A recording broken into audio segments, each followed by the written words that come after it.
Hello dear viewer, Father Andrew here. As some of you may or may not know, I am the founder of Scarletism, and in our rules we oppose lying and manipulation.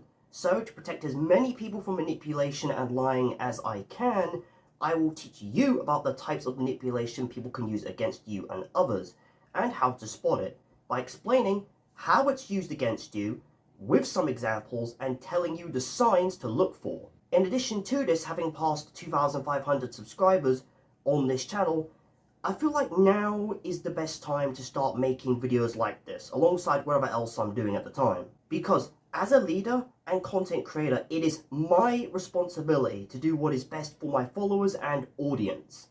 In short, both of these reasons, my responsibility and our values, are why I'm making this video. I'm also going to be adding some sources in the description to help potential victims the best way I can. Sorry if I sound odd, I've got a cold while I'm recording this. But with that, this live action intro is over, now to get into the actual video. I would have liked to have done a full live action video, albeit that is not workable in my current situation as of recording this. So instead I'll put some gameplay footage as background visuals. Anyway, these are the types of manipulation and how to spot them. First up we have gaslighting, which is one of the most common types people will use. Gaslighting is a type of psychological manipulation that involves making someone question their reality, memory, or perceptions, undermining someone's own sense of judgment as to have control over them by making them rely on the manipulator. Ways a manipulator will do this varies greatly, albeit they will often resort to the following, all of which are easier to spot once you know about them and start evaluating their actions with this information in mind. Outright lying, repeatedly insisting that an event or behavior the victim experienced never happened and that they're remembering it wrong, or them twisting what happened into something else. Name calling, calling their victim things like crazy, psycho, or schizo as to knock their self-confidence and undermine their sense of judgment when they're calling out the manipulator on their behavior. Spreading rumours and gossip about their victims, or telling the victim that other people are talking about them as to put fear or paranoia into them. Avoiding confrontation through things like changing the subject or refusing to listen when confronted about a lie or other gaslighting behaviours. Minimizing or downplaying their hurtful behaviour by saying something like, "It was just a joke," or "You're way too sensitive," or telling their victim that they're overreacting when they're being called out.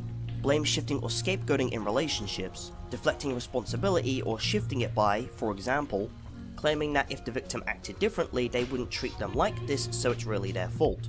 And isolating, separating their victims from friends and family who might recognize the gaslighting behaviors. Gaslighting also typically falls into one of 5 general types, albeit the abuser may be using a mix of them or all 5, it completely depends on the case. These 5 being the outright liar. The abuser lies to their victim even when there's evidence to the contrary.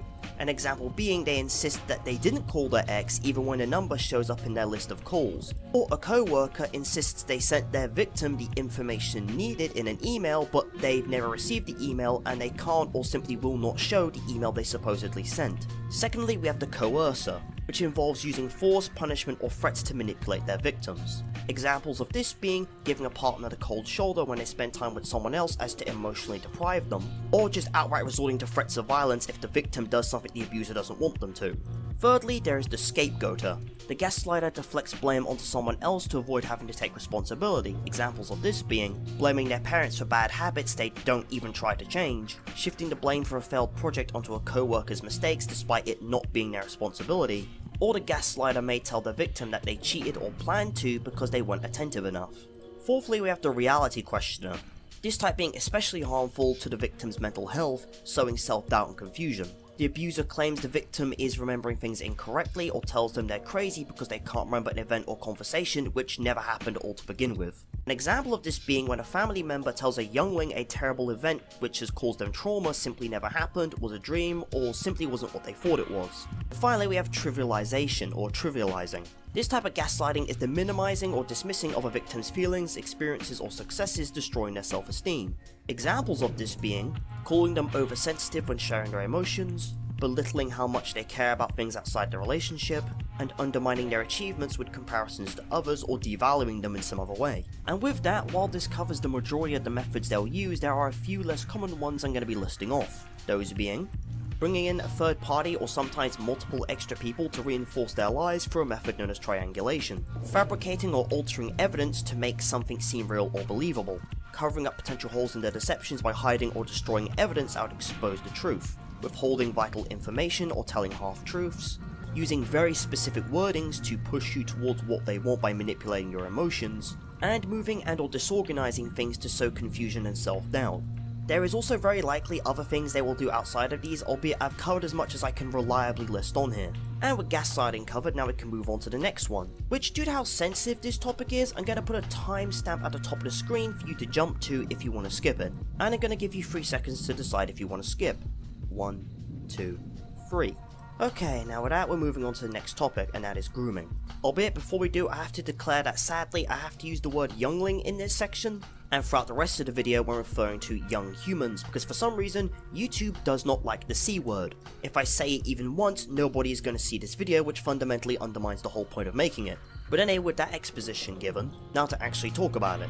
Grooming is a pattern of behaviours that predators will use in a variety of methods to gain power over a youngling as to manipulate them into sexual acts. How they do this can vary greatly, but this is how it typically happens. Firstly, targeting. The predator will typically target younglings online by creating fake profiles, usually pretending to be a youngling within the same age group and starting contact online. And sometimes they will also target younglings within their close friend or family circle. Secondly, the gaining of access. The predator will carefully establish trust with the youngling by making them feel special, usually through gifts, excessive compliments, and attention. Love bombing being the most common way they'll do this. It's an emotional manipulation technique that involves giving someone excessive compliments, attention, or affection to eventually control them. Younglings who do not experience much attention in their daily life being especially vulnerable to this. Which is why, if you have younglings, you need to keep an eye on them and be attentive. Actually do your job as a parent. Thirdly, trust development. The predator slowly becomes a consistent presence in the youngling's life, having the appearance of a friendly, casual, or whatever relationship to most people. Younglings are mostly oblivious to the dangerous nature of these relationships, as the predator actively works to obscure the lines between a normal relationship and their grooming behavior. Fourth, the desensitization to sexual content and touch. When a certain level of trust and control is established, the groomer will start to desensitize the youngling to touch and sexual content, often by creating physical closeness or exposing the youngling to explicit sexual content in order to create an opportunity for sexual abuse, CSA, and sexual exploitation. And the fifth stage is the maintenance of control. Predator will often use their power over their victim through secrecy and feelings of shame to maintain control over them.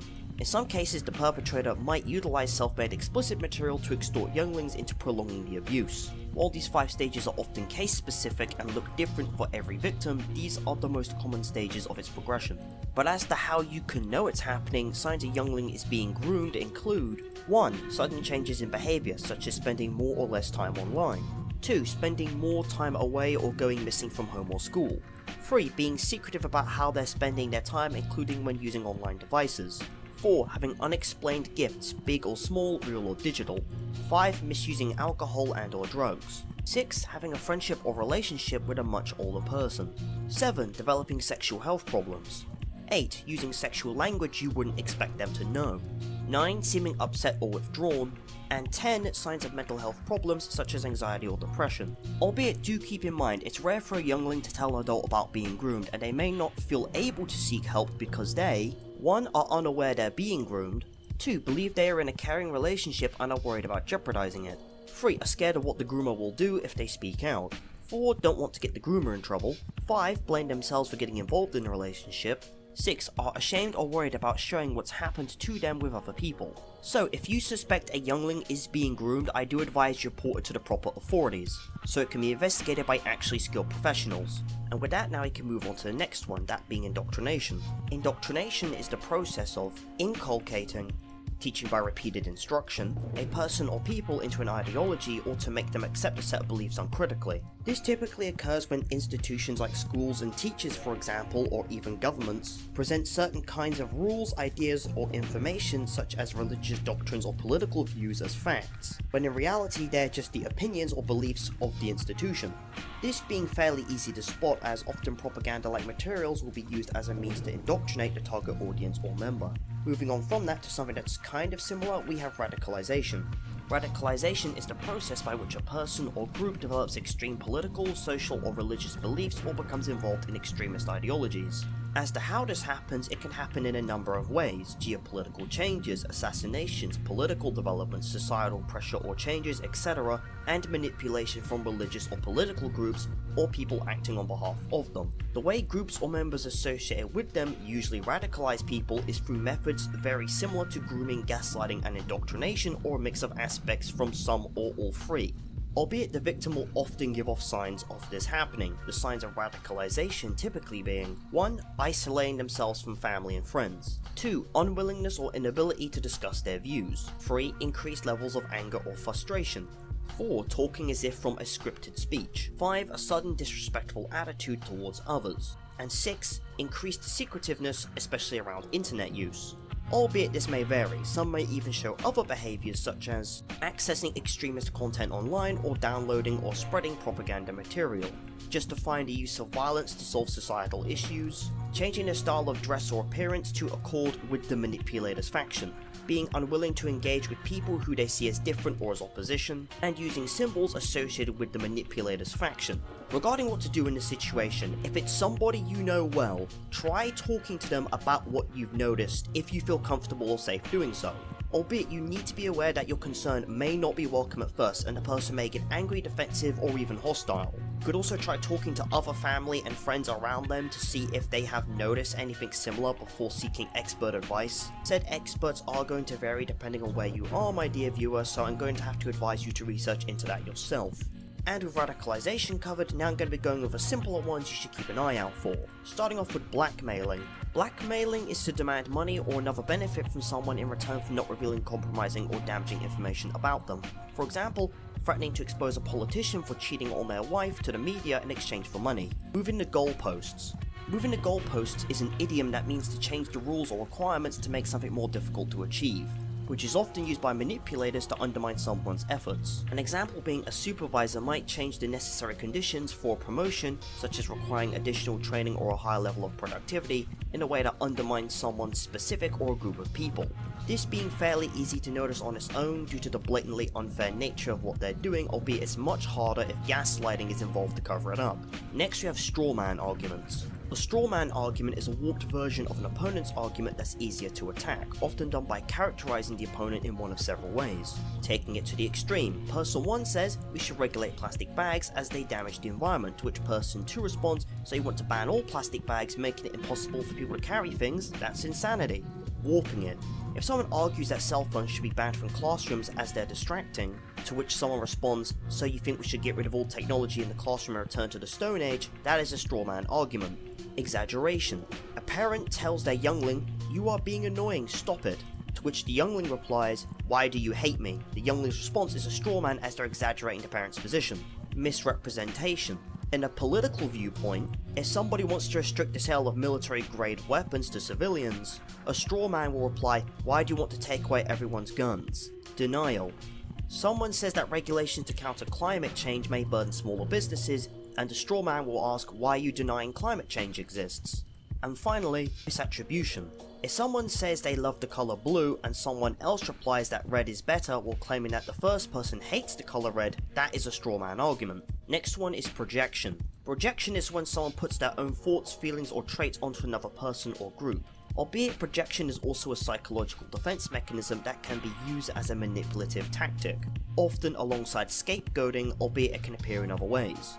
For example, a manipulator may claim that someone is trying to manipulate them, or the victim of their manipulation caused their actions. Narcissists also often use projection as a means to reinforce their self-image as superior and flawless. For example, a narcissist may accuse others of lying if they themselves are being dishonest, or will accuse others of being jealous if they themselves are. A way to identify projection is to pause and ask yourself, is this me or them? And to look for the following signs. Do they make accusations or claims without proof or evidence? Have emotional reactions that are disproportionate for the situation? Express criticism that fully denounces people or actions? Are extremely defensive and questioned on their behaviour? Are hypercritical of others, for example they may judge others' looks or skills? Claiming to see others as insecure or anxious as to hide their own insecurities. And lastly, projections are often the kind of thing that pops up in the heat of an argument. Is that when their behaviour appears? All 7 of these being signs to look for. Moving on, we have feigning ignorance, a manipulation tactic where someone acts as if they don't know or understand something when they actually do, which is essentially acting dumb. Next, we have financial leeching, a form of financial abuse that comes in many forms. Pretending to be someone's friend or lover over a long period of time, only taking and not giving while doing the bare minimum to maintain the relationship. Pressuring or coercing someone on their will, lasting power of attorney, property or inheritance. Exploiting someone's financial affairs, money being stolen or misused, or lying as to attain money through fraud. This can be spotted through the obvious disappearance of money, the one-sidedness of a relationship, blatant use of coercive methods, etc. Next on the list is subliminal manipulation, a technique that involves presenting information with a method that is so fast or hidden that people receive and respond to it without actually realizing it, often used by advertisers and politicians to alter people's beliefs, feelings and actions. Subliminal manipulation most often being delivered through messages hidden in the background of audio or split-second visuals that vanish before they can be identified. While the actual validity of this is heavily disputed by scientists, I would still advise being cautious of it overall. Next is guilt tripping, a form of emotional manipulation that involves making someone feel guilty to control or influence their actions. Examples of this being past actions. After all I've done for you, you really can't do this one thing? This phrase utilizes their past actions to create a sense of obligation and guilt. Neglect. Fine, I guess I'll just do it myself since no one else will. This phrase implies the person is neglectful or uncaring. Shame. Aren't you ashamed of yourself for not buying that car after I've gone through all this work to fill out the credit application? Heartbreak. It would break your mother's heart to hear you defend those immoral, lewd books in that way. This type of speech is designed to deliberately play on the feelings they're connected with and can easily be spotted if you focus on the exact wording and emphasis the person is using. And next on the list we have false promises, also known as future faking. A manipulative tactic often used by narcissists to keep their victims invested in a relationship, often as part of a larger tactic to get what they want. Examples of how it happens being creating illusion. The narcissist makes false promises about the future to create the illusion of a strong connection, investment or relationship. Distorting reality. The narcissist's false promises can create a warped view of reality, tricking the victim into thinking the promises will happen. And keeping the victim gripped. The narcissist will continue to make promises and take little or the absolute minimum action to keep them, keeping the victim invested in the relationship. Some examples of future faking include promising to call later but never doing so, or promising to go on vacation together yet never taking the steps to make that happen. But lastly on this list there is misinformation. A good example of this being a manipulator using someone's lack of information to exercise influence over them by feeding them misinformation in countless ways, which can be avoided by simply researching into things yourself. And with that, I've reached the end of the list of various manipulation tactics people can use against you. But before I do end the video, I do hope the information I've given you helps keep you safe. If you wish to help others too, you can do this by just sharing the video. And yes, I'm aware my helmet may look a tad silly, but it's primarily to protect my identity and those around me, while still obviously being recognizable to my audience and followers. Regardless, I do hope this video and the resources provided in the description will be helpful in protecting others. And with that, this is the end of the video. Stay safe and goodbye.